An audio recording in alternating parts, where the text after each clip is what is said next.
Success Mantra. We shape future. So hello guys, welcome to Success Mantra channel. So today we are going to discuss some other concept related to profit and loss. इस concept में basically हमें एक नई चीज सीखने को मिलेगी जिसमें हमें ये चीज सीखनी है कि हम बिना किसी वैल्यू के परसेंटेज कैसे कैलकुलेट कर सकते हैं. क्या हम वहां पे एज्यूम करेंगे कोई चीज, क्या हम कोई और ट्रिक अपनाएंगे, तो कैसे करेंगे पहले इस चीज को देखते हैं. आइए सबसे पहले इस क्वेश्चन को देखते हैं.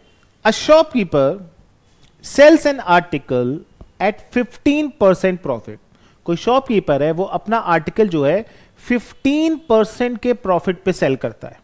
Okay, if he bought it at 25% less price, अगर वो उसी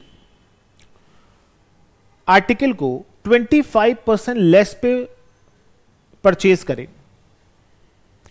और उसको 68 रुपीज लेस में सेल करे, then he get 32% profit. What is the CP? थोड़ा अजीब सा क्वेश्चन लग रहा है, लेकिन अजीब नहीं है, बस केवल उसमें दो कॉन्सेप्ट एक साथ डाल दिए गए हैं. जब भी कोई क्वेश्चन होता है उसको टफ कैसे बनाते हैं कि आप किसी भी क्वेश्चन के अंदर एक से ज्यादा कॉन्सेप्ट डाल दीजिए, बस वो क्वेश्चन टफ हो जाता है. तो अगर मैं उन कॉन्सेप्ट को अलग अलग सीख लूं तो वो ज्यादा बेटर रहेगा. तो लिखिए, जब भी कभी आपको डायरेक्टली ये गिवन हो कि मुझे प्रॉफिट इतने परसेंट का हो रहा है कि मुझे लॉस हो रहा है, तो आप सबसे पहले एक सीपी एज्यूम कर लो. हम अपने मन से एक सीपी क्या कर लेते हैं, एज्यूम कर लेते हैं. तो let CP is equal to 100. हमने कोई आर्टिकल परचेज किया 100 रुपीज का. Shopkeeper sells the article at 15% profit. देखो, तो मैंने कोई आर्टिकल 100 रुपीज का परचेज किया, अगर मैं उस पर 15% का प्रॉफिट ले रहा हूं तो हमने वो आर्टिकल कितने का सेल किया होगा?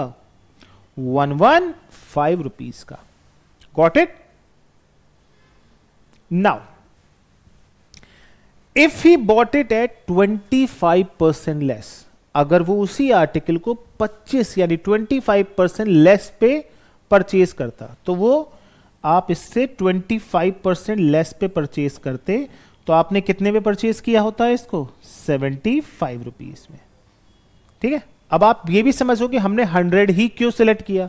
हमने 100 इस वजह से सिलेक्ट किया क्योंकि 100 की परसेंटेज एज्यूम करना बहुत आसान होता है, क्योंकि 100 की जो परसेंटेज होती है तो वही नंबर होती है जितनी परसेंटेज होती है. तो इसलिए हमने 100 को सिलेक्ट किया है. अगर मैं इसको 25% लेस प्राइस एज्यूम कर लेता हूं, ठीक है, हमने परचेज किया होता, तो उसको 68 रुपीज कम देने पड़ते और उसे तब भी 32% का प्रॉफिट होता. अब उसको यहां पे 32% का प्रॉफिट हो रहा है. Can we calculate the 32% of 75? बिल्कुल कर सकते हैं. 32 अपॉन 100 इंटू 75. 25 3 जा 25 4 जा 4 8 जा, आंसर इज 24. सो आपको 32% मतलब 24 नंबर या रुपीस का प्रॉफिट हुआ है, यानी कि आपने कितने पे सेल किया है? 99.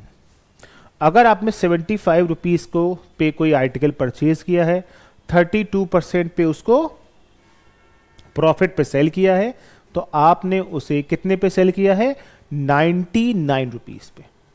अगर मैं इसको पिछले वाला जो हमने 115 से पे इसको सेल किया था उससे कंपेयर करूं, अगर मैं इसी को 115 से कंपेयर करूं, तो मैंने इसे कितने पे, कितना प्राइस कम मुझे मिल रहा है? तो आप गैस करेंगे कि मुझे यहां से 16 पॉइंट कम मिल रहा है.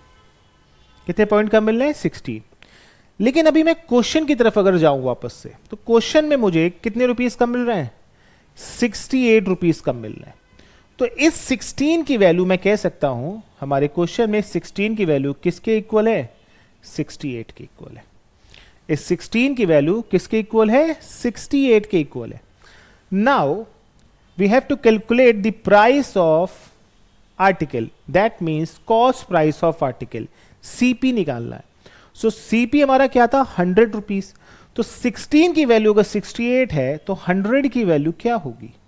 तो पहले आपको 1 की वैल्यू कैलकुलेट करते होगे, 68 अपॉन 100, 68 अपॉन 16, देन 100 की वैल्यू. सिंपल है. तो 4 4 जा 16, 17 एंड 4 से कट करेंगे तो ये 25. अब 17 इंटू 25 कितना होता है?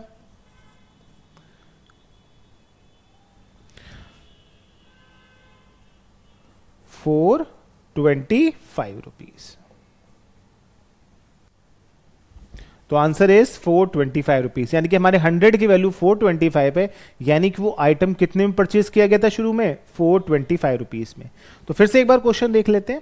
100 रुपीज का हमने एज्यूम किया था, 15% का प्रॉफिट था, तो 115 पे हमने सेल किया।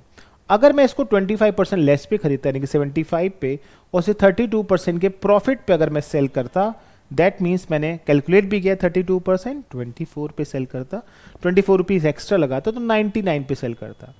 पिछले वाले केस के अगर मैं कंपेयर करूं तो मुझे 16 रुपीज कम मिलते हैं।